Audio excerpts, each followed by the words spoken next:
네, 우리 앞뒤 좌우 보면 이렇게 인사하겠습니다. 거룩하게 살아갑시다.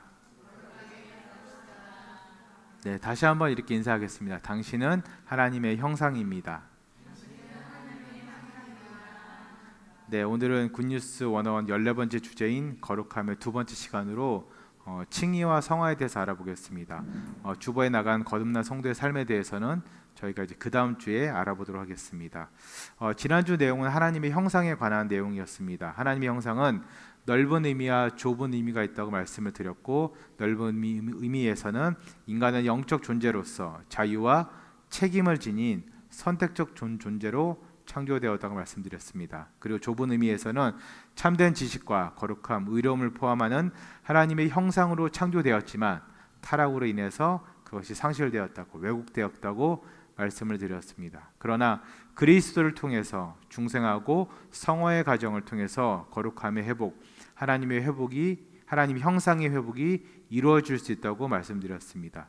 인간은 원래 하나님 형상대로 창조되었지만 죄로 인해서 그 형상이 왜곡되었다고 말씀드렸습니다. 그래서 하나님 형상의 회복은 거룩함의 회복과 밀접한 관련이 있습니다. 또한 하나님의 형상은 우리가 하나님을 영화롭게 하고 하나님의 통치와 영광을 드러내는데 목적이 있다고 말씀을 드렸습니다. 예수님은 특별히 하나님의 형상을 나타내고 계시며 우리는 그러한 예수님을 닮아가고 쫓아가야 된다고 말씀드렸습니다. 그래야 우리가 하나님의 형상이 거룩함을 회복할 수가 있다고 말씀드렸습니다. 그리고 이와 함께 죄는 하나님의 형상을 왜곡한다고 말씀드리면서 우리가 늘 그 사실을 인지해야 되고 죄에 대해서 더욱더 민감하게 반응하고 죄를 멀리하며 거룩함을 회복하는 데 집중해야 된다고 말씀드렸습니다. 왜냐하면 거룩함과 우리의 구원은 직결되기 때문에 그렇습니다. 여기까지가 바로 지난 시간까지의 내용입니다. 그리고 오늘 이어서 거룩함의 실제가 되는 칭의와 성화에 대해서 함께 알아보겠습니다. 하나님의 형상 회복인 거룩함은 크게 두 가지로 나눌 수가 있습니다. 첫 번째는 칭의. 칭의로 일컬어지는 justification 이렇게 부를 수 있는데, 이거는 신분적인 거룩함을 뜻합니다. 신분적인 거룩함. 신분적인 거룩함은 여러분 한 번에 이루어지는 것입니다. 우리는 예수님을 우리의 구주로 믿음으로 그리스도 안에 들어갈 때 우리는 하나님의 형상을 회복하는 첫 단계, 첫 스텝에 들어갈 수가 있습니다. 고린도후서 5장 17절입니다. 우리 다 같이 읽겠습니다. 시작. 그런즉 누구든지 그리스도 안에 있으면 새로운 피조물이라. 이전 것은 지나갔으니 보라 새 것이 되었도다. 아멘. 너무나도 유명한 말씀이죠. If anyone is in Christ, 만약 누구든지 그리스도 안에 있으면 He is a new creation. 그는 새로운 피조물입니다. 사도 바울은 계속해서 여러분 제가 자주 말씀드렸지만 in Christ, 그리스도 안에 있다는 것이 중요하다고 계속해서 그는 이야기하고 있습니다. 그리스도 안에 있는 것만으로도 우리는 우리의 잃어버렸던 하나님의 형상인 거룩함을 회복할 수가 있습니다. 사랑하는 우리 성도님 여러분, 오늘 하루 지난 일주일 어떻게 그리스도 안에 거하셨습니까?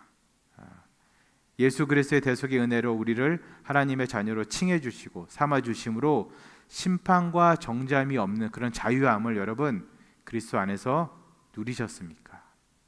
여러분 하나님의 칭의, 이런 신분적인 거룩함은 단순한 말이 아니라 법적 선언입니다. 아마 지난 석 달 동안 우리가 그 탄핵 사건 때문에 법적 용어를 많이 들었을 거예요. 그런 법적 선언이고 법적 용어입니다.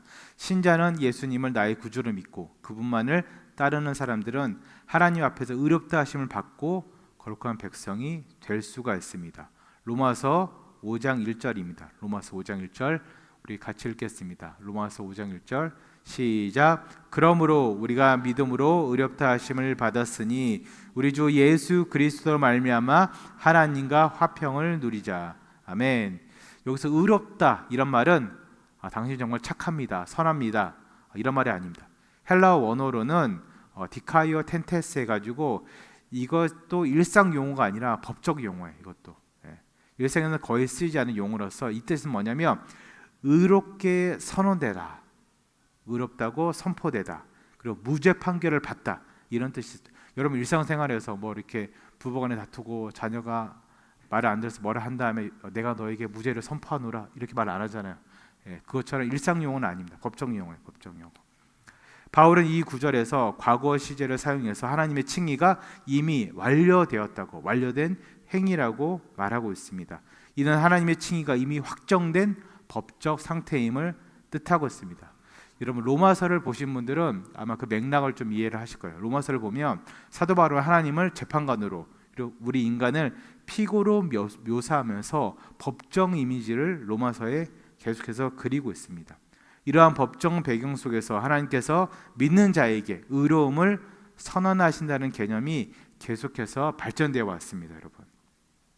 그리고 하나님과 화평을 누리자, 이 표현 또한 법적 화해를 뜻합니다. 이전에 죄로 인해서 하나님과 내가 적대적인 관계였는데 이제는 법적으로 의롭다고 선언됨으로써, 우리가 무죄 판결을 받음으로써 하나님과 관계가 완전히 회복되었다는 뜻입니다. 이처럼 로마서 5장 1절은 단순한 진술이 아니라 하나님께서 예수 그리스도의 대속의 은혜를 믿는 자에게 내리시는 법적 판결입니다. 죄인에서 의인으로 그 지위가 변화되었다는, 여러분, 공포예요, 공포. 이러한 칭의의 단계에서 신자는 예수님의 의로움, 의를 전가받아 거룩하게 되었지만 완전히 또 하나님의 형상을 또 회복된 건 아니에요. 그래서 우리는 지속적으로 거룩함을 이루려고 평생 노력해야 됩니다. 그래서 이것을 두고 실제적인 거룩함입니다. 앞서 이야기한 칭의는 신분적으로 우리가 바뀐 거예요. 여러분, 하루아침에 우리가 신분이 바뀌었다 해서 그 신분에 걸맞는 언행이 우리에게 확 나오는 게 아니에요. 인품이 나오는 게 아닙니다. 성품이 나오는 게 아닙니다. 그 이후에 우리에게 필요한 것은 실제적인 거룩함이 필요합니다. 성화, sanctification이 우리에게 필요하다는 것입니다. 성령님께서 크리스찬들의 삶 속에 역사하고 있습니다. 아멘. 여러분의 삶 속에 역사하고 있습니다. 그리고 크리스찬들은 점점 예수님을 닮아가면서 하나님의 형상을 우리는 회복할 수가 있습니다. 로마서 8장 29절입니다. 우리 함께 읽겠습니다. 시작. 하나님이 미리 아신 자들 또한 그 아들의 형상을 본받게 하기 위하여 미리 정하셨으니 이런 그로 많은 형제 중에서 맏 아들이 되게 하려 하심이라. 아멘. 여기서 미리 안다, 프로에그노 이렇게 부르는데 헬라어 원어적 의미로는 단순한 지적 인지, 그냥 내가 너를 압니다. I know you.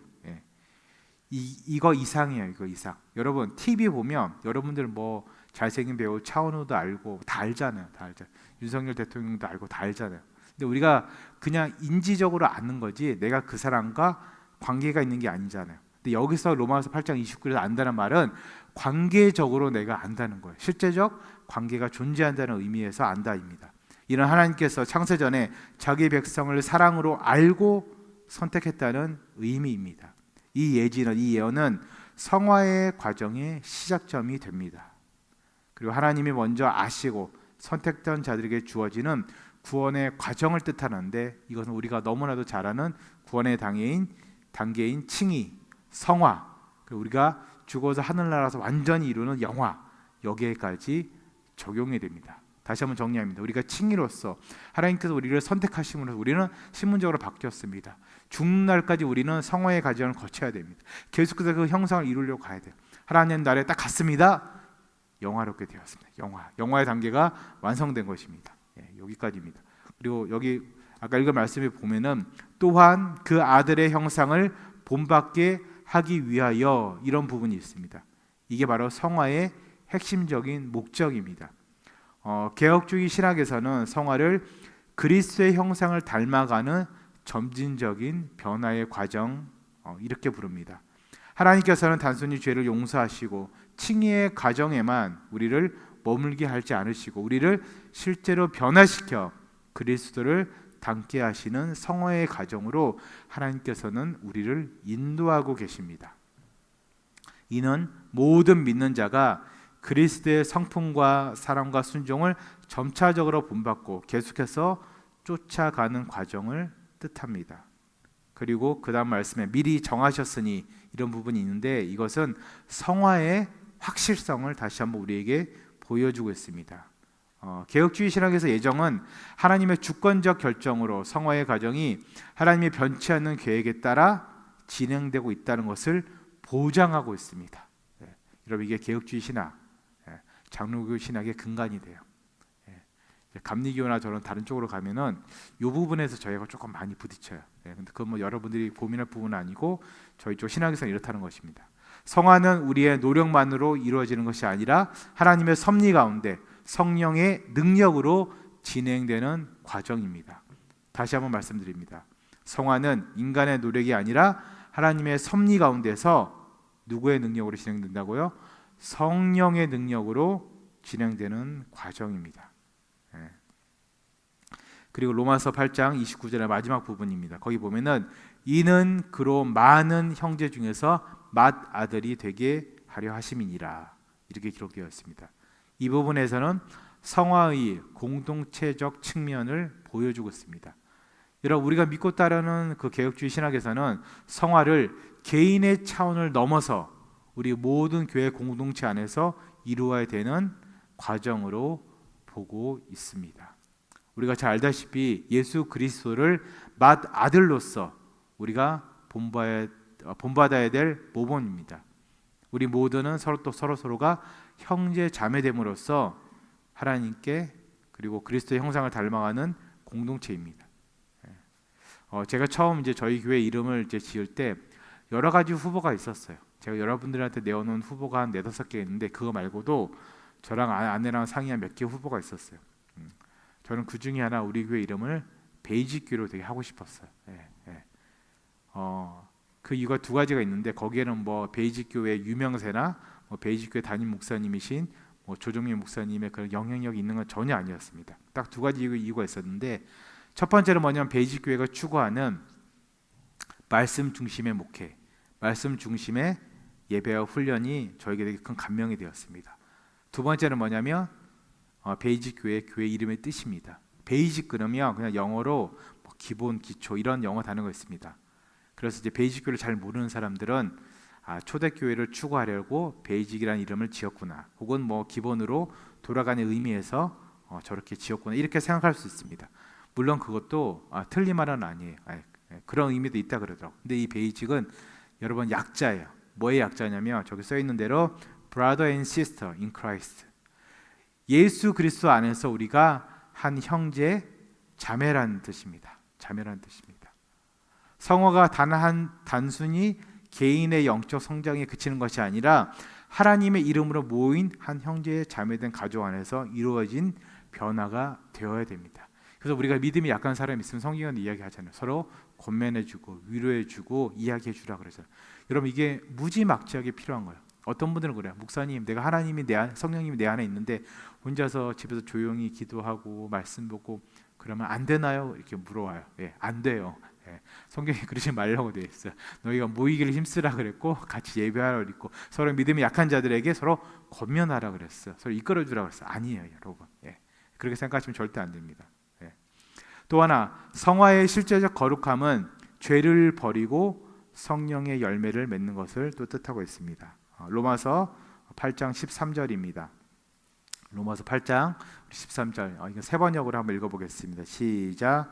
여러분이 육신을 따라 살면 죽을 것입니다. 그러나 여러분이 성령으로 몸의 행실을 죽이면 살 것입니다. 아멘. For if you live according to the flesh, you will die. 만약 당신이 육신을 따라서 육신을 쫓아서 살아가면 당신은 죽을 거래요. But if by the Spirit you put to the death the deeds of the body. 만약 성령에 의해서 성령으로 말미암아 내 육체의 행위를 의지를 죽이면 you will live. 당신은 살 것입니다. 여러분 로마서는 여러분들이 읽으면서 되게 이해하기 쉽게 쓰여져 있어요. 그 말은 뭐냐면 쉬운 말로 써져 있다는 말이 절대 아닙니다. 제가 얘기를 하니까 어떤 집사님이 그래요. 목사님 읽어보니까 되게 어렵던데 그래요. 어려워요. 근데 되게 로직하게 써져 있어요. 논리적으로 반박할 수 없게 다다다다닥 딱 나옵니다. 육신대로 살면 죽는다는 말에서 여기서 말하는 육신은 물리적인 몸을 가리키는 것이 아니라 타락한 인간의 죄성과 하나님을 거스르는 인간의 본성과 경향을 뜻합니다. 여러분 우리는 알 거예요. 우리가 크게 애쓰지 않아도 우리는 아주 자연스럽게 아무렇지도 않게 시도 때도 없이 죄를 짓고 하나님을 부인하며 살아가고 있습니다. 혹시 오늘 아침에 깰 때 오늘 하루에는 내가 딱 죄를 5가지만 져야지, 꼭 지어야지 그렇게 작정하고 죄를 짓는 분 계십니까? 안 계시죠? 훨씬 그보다 많은 죄를 우리도 모르게 우리 늘 죄를 짓고 살아요. 오히려 죄 짓지 않으려고 노력을 해야지 죄를 안 지을 수 있지. 우리는 가만히 내어두면 죄를 짓고 살아요. 그래서 로마서 초반 말씀에 하나님을 믿지 않는 사람들을 하나님께서 놓아버린다 그랬어요. 저주하시는 게 아니에요. 하나님의 손에서 탁 놓아버린다 그랬어요. 영어의 표현에 의하면 그게 팜다운이에요. 팜이 손바닥이에요. 뭘 들고 있는데 이렇게 놓는 게 아니라 탁 놔버리는 거예요. 놔버리면 우리가 어디로 떨어집니까? 죄악된 세상으로 떨어져요. 지난주에 말씀한 대로 그 20몇 가지 죄들이 우리가 하나님 손에서 우리가 놓아지는 순간 우리는 그런 죄를 다다다닥 애쓰지 않아도 다 짓게 되어 있어요. 다 짓게 되어 있습니다. 하나님을 부인한다, 죄를 짓는다. 요 하나님을 부인한다는 말은 아마 우리 중에 누구도 하나님이 살아계시지 않다 이렇게 막 외치면서 살아가는 시는 분들은 아무도 없을 거예요.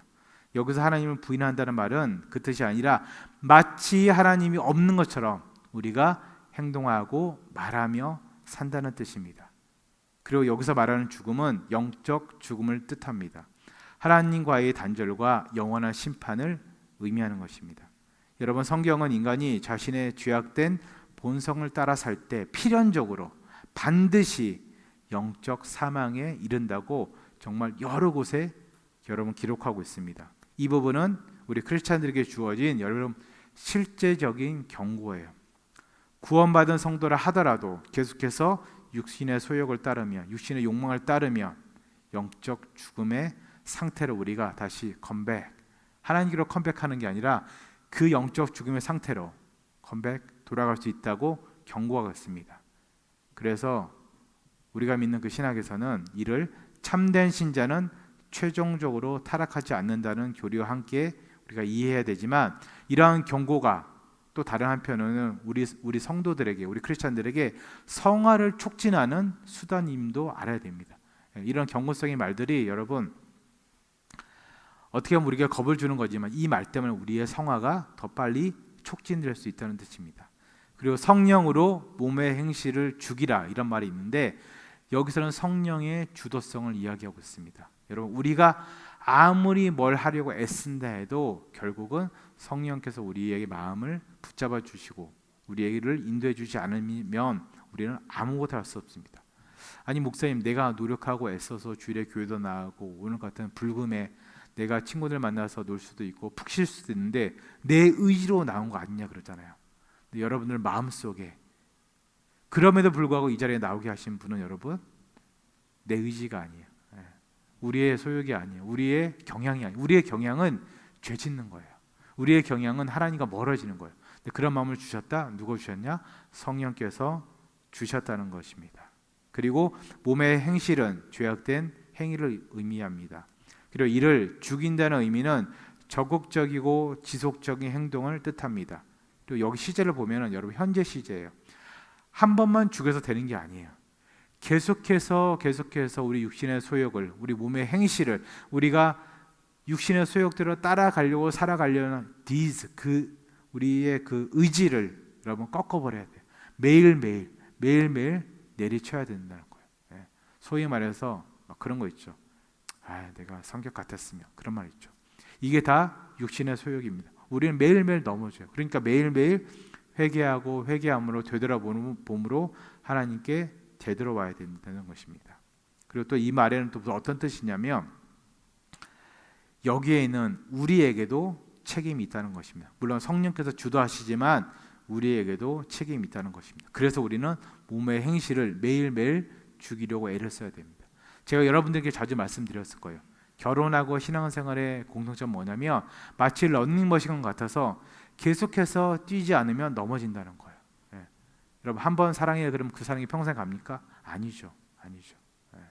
우리가 한번 하나님 믿으면 그 믿음이, 그 초반에 믿었던 그 뜨거운 믿음이 여러분 다 기억하실 거예요. 중학교 때, 고등학교 때, 혹은 더 어렸을 때 하나님을 뜨겁게 만났던, 혹은 나이 드셔서 뜨겁게 만났던 경험이 있을 거예요. 그때와 지금의 여러분들 한번 비교해 보십시오. 하늘과 땅 차이죠. 저도 마찬가지. 다 똑같습니다, 여러분. 그래서 우리는 매일매일 넘어지지 않으려고 뛰어야 돼요. 우리가 나이가 들면 들수록 우리의 생각이 더 꽉, 우리 머릿속을 채워가면 채워갈수록, 세상의 경험이 풍부해지면 풍부할수록, 학식이 올라가면 올라갈수록 여러분 그 런닝머신의 속도는 더 빨라진다고 생각하시면 돼요. 예. 어제도 이제 저희 그 몇몇 어르신들 이렇게 모여서 같이 식사를 했는데 그 말씀을 드렸어요. 노년으로 갈수록, 하나님 나라에 가까이 갈수록 우리가 신앙생활을 더 열심히 해야 된다. 여러분 왜 그렇습니까? 시험 보기 직전에 학생들이 어떻게 하죠? 더 집중해요. 평생 쌓아오신 거 여러분 한 방에 무너질 수도 있어요. 우리 어르신들, 그리고 노년을 앞둔 분들, 그리고 요즘 젊은 사람들도 마찬가지예요. 언제 갑자기 여러분 싱크홀 사건을 겪은 분들은, 그걸로 안타깝게 세상을 떠난 분들은 그렇게 될 줄 알았을까요? 몰랐어요. 아무도 몰랐어요. 지진으로 지금 여러분 계속해서 사상자가 나오고 있습니다. 식사하다가, 누구 만나다가, 혹은 자다가, 혹은 가족과 이야기하다가 한순간에 와르르 무너져서 내 생명이 끊어질 줄 누가 알았습니까? 그렇기 때문에 우리는 매일매일 우리는 노력해야 됩니다. 그리고 또 성화에 있어서, 실제적 거룩함에 있어서 성령의 능력이 주도적이지만 동시에 크리스천들에게도 적극적인 참여와 책임이 따르다는 것을 여러분 계속해서 명심하셔야 됩니다. 이것을 우리가 협력적 성화라고 부릅니다. 크리스천들이 성령의 인도하심에 순종하여 죄와 싸우는 실제적인 노력을 우리 스스로가 의지적으로 해야 된다는 것입니다. 그럴 때 성령께서 우리를 도와주십니다. 나 자신은 아무 노력도 하지 않으면서 여러분 거룩해지는 것은 불가능해요.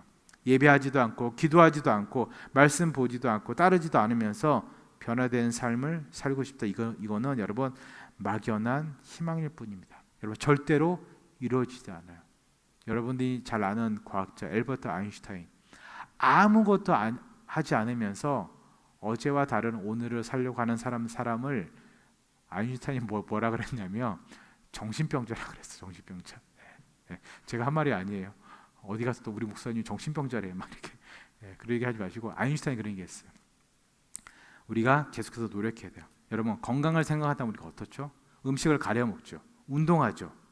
여러분 학생들이 좋은 대학 가기 원하면 어떻습니까? 똑같이 공부해서는 절대 못 가요. 남들보다 더 해야 돼요. 남들이 하루에 10시간 공부한다?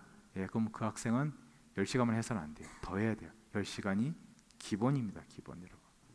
그런데 우리의 구원과 직결된 거룩함, 절대적으로 여러분 노력이 더 필요해요. 왜?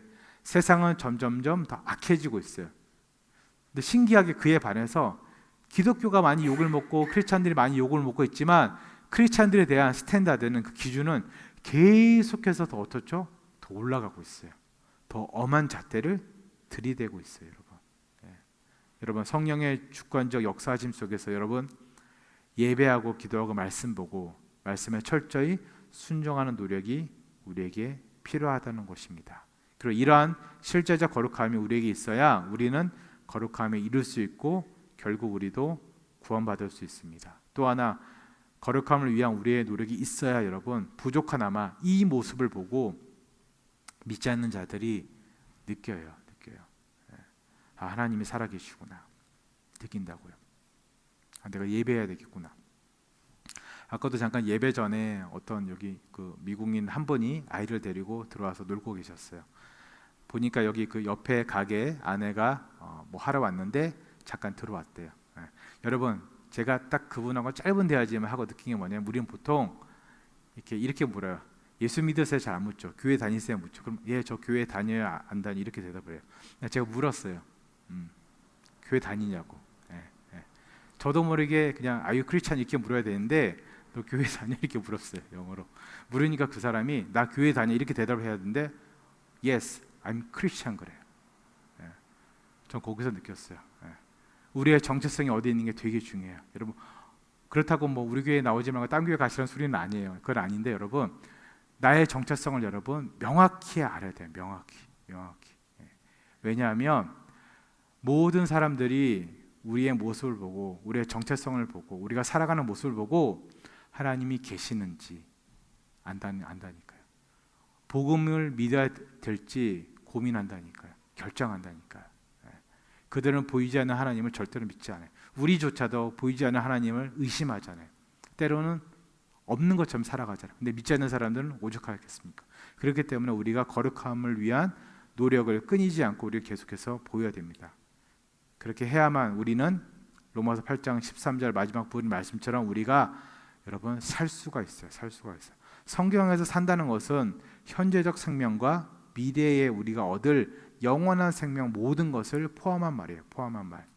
그래서 개혁주의 신학에서는 영적 생명의 증진과 궁극적 구원의 완성이라고 그 생명을 이야기하고 있습니다. 그리고 산다는 말은 성화의 과정이 궁극적으로 우리의 영원한 생명까지 이어진다고 확신을 주고 있습니다. 이는 하나님께서 크리스찬들을 끝까지 보존하시고 신학적으로는 이걸 구원의 과정에서 성도의 견인이라고 그러는데 하나님께서 우리의 구원을 끝까지 보존하시고 이끌고 가신다는 거예요. 아멘. 믿습니까 여러분? 그래서 여러분들 제가 저번에 한번 말씀드렸을 거예요. 어렸을 때 너무 잘 믿었다가 지금 잘 안 믿는 자녀들 너무 걱정하지 말라. 그렇다고 손 놓고 있으라는 뜻은 아니에요. 계속해서 끊임없이 포기하지 말고 기도하세요. 성도의 견인의 차원에서 하나님께서는 그 자녀의 구원을, 그 사랑하는 부모님의 구원을, 사랑하는 내 남편, 아내의 구원을 끝까지 이끌어 가실 것입니다. 그리고 이렇게 우리에게 주어질 생명은 단순한 여러분 존재의 연장이 아닙니다. 질적인 변화예요. 그 말은 뭐냐면 죄로 인해서 하나님과 관계가 끊어지는 우리가 다시 그 관계가 회복된다는 것입니다. 그래서 성화의 궁극적인 목적은 하나님의 형상을 회복하고 하나님과 다시, 원래 우리가 친밀했어요. 다시 친밀해진다는 것입니다. 그리고 마지막으로 실질적 거룩함인 성화는 하나님께서 반드시 이루시는 과정이라는 것을 믿으시기 바랍니다. 빌립보서 1장 6절 말씀입니다. 빌립보서 1장 6절 우리 함께 읽겠습니다. 시작. 너희 안에서 착한 일을 시작하신 이가 그리스도의 예수의 날까지 이루실 줄을 우리는 확신하노라. 아멘. 여기서 말하는 착한 일, 헬라어로는 에르곤 아가손 이렇게 부르는데 그 뜻은 도덕적으로 되게 선하고 이렇게 인품이 좋고 그것을 뜻하기도 해요. 근데 그걸 포함해 가지고 하나님께서 여러분과 저를 비롯한 모든 크리스찬들 안에서 이미 시작하신 구원의 변화의 과정을, 우리가 변화되는 과정을 성경에서는 착한 일이라고 표현하고 있습니다. 팀켈러 목사님은 이에 대해서 하나님이 우리 안에서 시작하신 착한 일은 단지 우리의 행동을 개선하는 것이 아니라 우리의 마음을 근본적으로 변화시키는 것이다. 이는 복음이 우리 안에서 역사하며 우리를 예수님의 형상으로 변화시키는 전체의 과정을 의미한다. 이렇게 이야기했습니다. 그리고 존 파이퍼 목사님은 또 이 착한 일에 대해서 조금 더 구체적으로 이야기했는데 뭐라고 이야기했냐면 바울이 말한 이 착한 일은 구원의 전체 과정을 포함한다. 이는 중생, 믿음, 칭의, 성화 그리고 궁극적으로 영화까지 아우르는 하나님의 완전한 완벽한 구원의 사역이다. 그래서 하나님께서 시작하신 이 일은 결코 중단되지 않을 것이다. 아멘. 저는 이 말을 듣고 되게 감동받았는데 여러분들이 어떻게 살고 지금의 여러분의 영적 상태가 안 좋아도 하나님께서 여러분들을 끝까지 포기하지 않으시고 성화의 과정을 통해서 구원의 마지막 단계인 영화의 단계까지 이르게 하신다는 것입니다. 아멘. 그러니까 남은 인생 여러분 조금 힘들 수도 있어요. 지금의 괴로움이 끝나지 않을 수도 있어요. 더 힘들 수도 있어요. 저주하는 거 아닙니다, 여러분. 물론 나아지면 좋죠. 근데 그렇지 않음에도 불구하고 하나님께서는 여러분들의 영혼을 버리지 않으시고 끝까지 책임지신다는 말입니다. 우리만 책임지겠습니까? 아니에요. 사랑하는 우리 지인들, 우리가 태신자를 놓고 기도하잖아요. 그 사람들의 이름을 우리가 계속해서 부르면 부를수록 하나님께서는 그들에게도 역사하실 것입니다. 여러분 절대 포기하지 마세요. 10년이 됐습니까? 20년이 됐습니까? 포기하지 마세요. 포기하지 마. 진짜 포기하지 마. 하나님이 포기하지 않는 순간 우리는 포기할 이유가 없어요, 여러분. 끝까지 이루신다고 말씀하셨습니다. 그리고 여기서 말하는 예수 그리스도의 날은 그리스도의 재림과 최종 심판, 그 모든 것이 완성됨을 뜻하고 있습니다. 여러분, 우리가 잘 알다시피 이 날에는 모든 믿는 자들의 구원이 완성되는 날이에요. 하나님의 영원한 나라가 충만히 임하게 되는 날이 될 것입니다. 말씀을 맺도록 하겠습니다. 오늘 우리는 굿뉴스 101 14번째 주제 거룩함의 두 번째 시간으로 우리의 거룩함의 실자가 되는 칭의 그리고 성화에 대해서 함께 알아보았습니다. 여러분, 칭의는 그리스도를 믿음으로 한순간에 이루어지는 신분적인 거룩함이에요. 하나님께서 우리를 선택해 주셨습니다. 내가 너를 구원하겠다. 우리의 신분이 바뀌었습니다.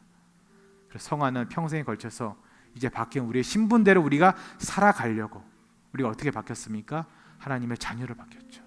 하나님의 자녀로 바뀌었으니까 우리가 하나님의 형상이 그리스도를 닮아가는 실제적 거룩함이 우리에게 필요한 것입니다. 우리의 거룩함은 이 두 가지 사실에 늘 기초하고 있어야 됩니다. 하나님께서 이미 법적으로 우리를 의롭다고, 죄가 없다고 선언해 주셨습니다. 예수 그리스도를 믿는 순간 여러분, 우리는 하나님 앞에서 의인이 되었습니다. 여러분들이 기도하는 여러분들의 태신자, 자녀들, 남편, 아내, 부모님, 지인들, 그들이 입술로 고백하는 순간 그들은 의인이 될 것입니다. 또 하나, 하나님께서 시작하신 착한 일을 그리스도의 날까지 이루신다고 약속해 주셨습니다. 그러나 우리의 성화는 하나님의 주권적인 역사하심과 우리의 적극적인 참여, 노력도 필요한 그런 협력의 과정입니다. 성령님께서 물론 주도하시겠지만, 역사하시겠지만 우리도 매일매일 우리의 육신의 죄된 행실을 죽이고 말씀과 기도에 우리가 힘써야 됩니다. 무엇보다도 이 거룩함의 여정은 여러분 혼자가 아닌 인크라이스트, 그리스도 안에서 한 형제 자매된 교회의 공동체에서 이루어져야 합니다. 여러분들 주변에 믿음이 연약한 분들이 있습니까? 실족한 분들이 있습니까? 낙심한 분들이 있습니까? 여러분, 연락하시고 찾아가시고 만나주세요. 손 한 번이라도 잡아주시고 위로해 주시고 권면해 주시기 바랍니다. 서로 함께 그리스도를 닮아가는 여정을 우리는 함께 가야 됩니다.